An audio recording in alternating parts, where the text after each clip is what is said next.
We're joined now by Jean-Claude Larréché, Professor of Marketing at INSEAD, who's brought out a new book called The Momentum Effect. Jean-Claude, thanks for joining us on Knowledge.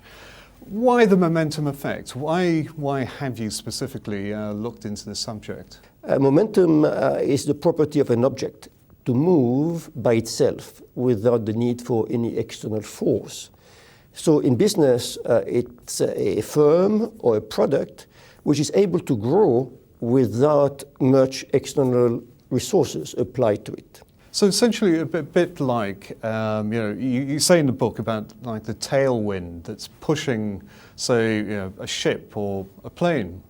It's that sort of effect that you're looking at, something that's done quite easily. Right. Exactly. It's that sort of a feeling, but the tailwind is external. So you get the feeling of a tailwind, but the force is inside the product, inside the firm.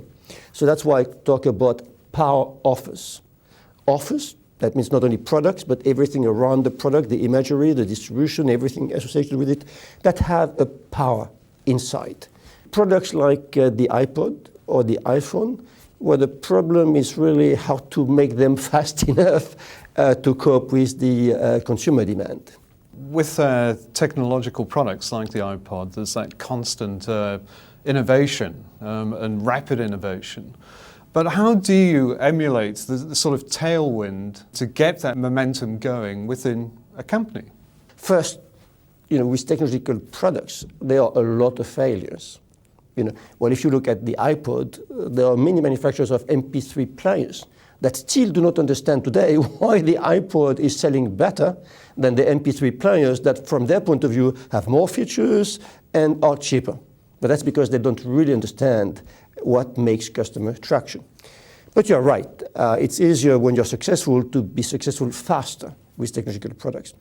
If we go to very traditional products or even services, you can find the same phenomenon. Of course, Virgin is quoted a lot in my book, and Richard Branson, not only in airlines but in music, in distribution, has had products, business propositions that have had that kind of momentum. I mean, if you look at Virgin Atlantic, for instance, when they open new lines, they get a loading factor in excess of 70% within 12 months, which is quite exceptional. Most bigger airlines are very far from achieving that, even many, many years after the opening of a new line. You mentioned Sir Richard Branson. He's in your Hall of Fame of 5-star momentum leaders, business leaders. And these really are the good and great. I mean, you've got people like Sam Walton, Henry Ford, Bill Gates. But those are the sort of people that we would usually associate with being successful business leaders. Why then do you see them particularly as momentum leaders? Momentum is a different concept than what has been used before when we look at famous leaders, like the most admired firm or the greatest firm or the highest performance firm. Momentum is a state which is transitory. It comes, you maintain it, and unfortunately sometimes it goes. But when it happens at the level of a large firm, of course, these people get very well known. But as you know, Microsoft does not have the momentum today anymore. Walmart does not have the momentum anymore. Dell has lost the momentum today. Virgin still has the momentum. Apple still has the momentum. So momentum comes, stays, goes. And what the book is about is how to create momentum, how to maintain momentum, and how to regain momentum once you lost it. But aren't you a bit worried, though, that your book may become a bit like In Search of Excellence, where half the companies disappear after a period of time, that you've highlighted these companies as being real success stories, and as you say, some of these companies now have already lost their momentum? Yes, actually, I hesitated to put a few companies that would have disappeared already to prove that you can have the momentum and then disappear. When you see Microsoft today, obviously they are not going to disappear soon because Microsoft is an excellent company with a lot of resources. But frankly, I wish Microsoft would read the book and regain the momentum, because there are so many good people, they got so many good products. But there are a number of things which I explain in the book that they don't have, and that are what I call momentum killers. What do you think then that a company like Microsoft could gain from reading the book? If we go through the momentum framework, it's obvious that the number one momentum killer for Microsoft is negative emotions. It's negative emotions from a number of stakeholders. And it's not only customers, or at least some kinds of customers, but of course you've got the antitrust issue, you've got issues with distributors, you've got issues with some forms of, or some types of employees at least. So there are a number of stakeholders around Microsoft that have negative emotions. And Microsoft is typically the company that gives so much importance to quality of products, despite what, of course, some customers say, but obviously Microsoft invests a lot in quality of products. They invest a lot in the tangible part of the offer, but they miss totally the emotional part. And emotions drive the world today. Now, just to go back a bit, the thing that differentiates a momentum company is basically exceptional growth. You may be looking at something like 80% above the Dow Jones index over a 20-year period, I think you mentioned within the book. You also mentioned there are three different groupings of companies. You've got pushers, plodders, and pioneers. What are the differences between those particular groups? Well, the plodders are people who don't change fast enough. They go on the inertia.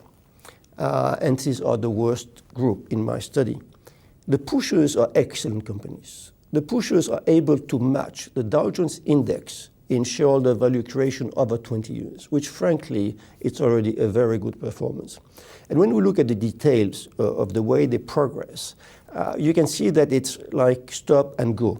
Acceleration of resources and then increase in profits through decrease of resources used, but over 20 years, they match the Dow Jones index. And it's very good companies that work very hard at developing shareholder value in a controlled and systematic way. The pioneers are different. They invest in new offers that are so good for the customers that actually these offers have the customer traction we talked about. So that actually they grow faster, but also they grow without the investment that are used by the pushers. So they get this exponential growth, which is not only exceptional in quantity, that means the level of growth, but more importantly, this growth is exceptional in quality, which means in the level of profits, but also on the sustainability over time. Now, these are the companies with momentum that you're talking about. These are the momentum-powered companies. And it may be Apple with the iPod. And, definitely, Apple is part of that group. Your book touches on a kind of wide range of things. It goes beyond marketing, it goes into value creation, innovation, and so on. Why did you kind of broaden it out beyond just the sort of narrow confines of the marketing field? Well, the whole issue of momentum, and actually a few of the concepts that have emerged in the last decade, is that we've got to break the silos that exist in companies. If we go on optimizing every function, then there are limits in the growth that we can achieve. That's the main purpose for having broadened.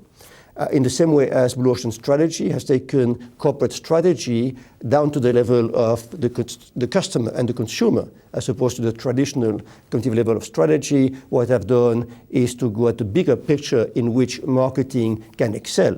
But marketing can be excellent in its tactics, but will be very limited in the way it can provide growth to the firm unless there is a broader perspective in developing power offers. It's interesting that you mentioned Blue Ocean strategy, and the book also kind of highlights the sort of Blue Ocean side of things. Do you see this as being a Blue Ocean book? Well, it's complementary to Blue Ocean, and I'm delighted, of course, that my friends Chan Kim and René Mauborgne, who are the authors of this international bestseller, have endorsed the momentum effect. It's an extension in the sense that Blue Ocean strategy is about the corporate strategy. So how do you develop new business models in a very innovative way?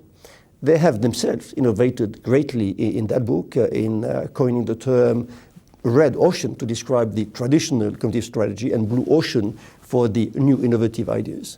So definitely the publishers, the cover was not my choice, but when the publishers saw the book, they really saw it as an extension of Blue Ocean strategy and picked up that cover, which not only has the blue ocean, but has that wake that shows that momentum is about the movement on the blue ocean. And you're trying to also tell companies or give them advice as to how they can ride the wave in terms of the momentum. Definitely, yes. What momentum, the momentum effect is about a piece of research which demonstrates the existence of the momentum effect. But the most part of the book is about a framework and a set of tools that tell companies exactly how to achieve this exceptional growth through what I call a momentum strategy. One interesting point is that you're saying that there are companies out there that achieve exceptional growth, but they do it without really spending a lot on marketing.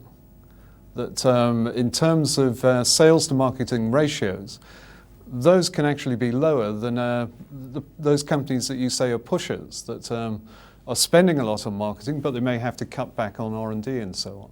Yes, definitely. That's the whole idea about momentum strategy, is to make marketing very efficient. Now, we know what efficiency is about. Efficiency is the fact that over time, because of your activities, your particular function is going to cost less and less as a percentage of sales. So that actually we can either increase profits or make investments somewhere else. And companies over the last few decades have made fantastic progress in efficiency in manufacturing, in the whole supply chain, in organizations. Nearly every part of a company has gone through efficiency initiatives. Marketing, it's much more difficult because marketing is a kind of a black box. And there are not many companies that have been able to increase their marketing efficiencies. So I could say that this book is addressing like the last frontier of efficiency in a company, which is the marketing and sales frontier. But as a marketing professor, you're not saying that companies should be cutting back on their marketing spending, right? Well, certainly not. Most of them. I can think of a few instances where some company would do as well, cutting on their marketing expenses, and it would not hurt them. On the opposite, it would help them. But this is the exception. No, the battlefield is still out there in the marketplace, and you need resources and you need ammunition. So, most companies are condemned to succeed in the long term to increase their marketing spend in the absolute. But increasing the marketing spend in the absolute should not mean increasing it as a percentage of sales. Otherwise, this is going to bring some disasters somewhere. Either the companies are going to sacrifice their profitability, or they've got to cut other things, which eventually are going to be of a high cost for the long term, like R&D, product quality, or whatever. So the idea is to have marketing efficiency so high that the growth that it produces allows to increase marketing spend in the absolute, but to decrease marketing spend as a percentage of sales. So this is not an anti-marketing book as such? Certainly not. On the opposite, it's a plea for efficient marketing. And I hope that will be the only kind of marketing that we will see one day in the future. Jean-Claude, thanks for joining us on Knowledge. It's a pleasure. Thank you very much, Stuart.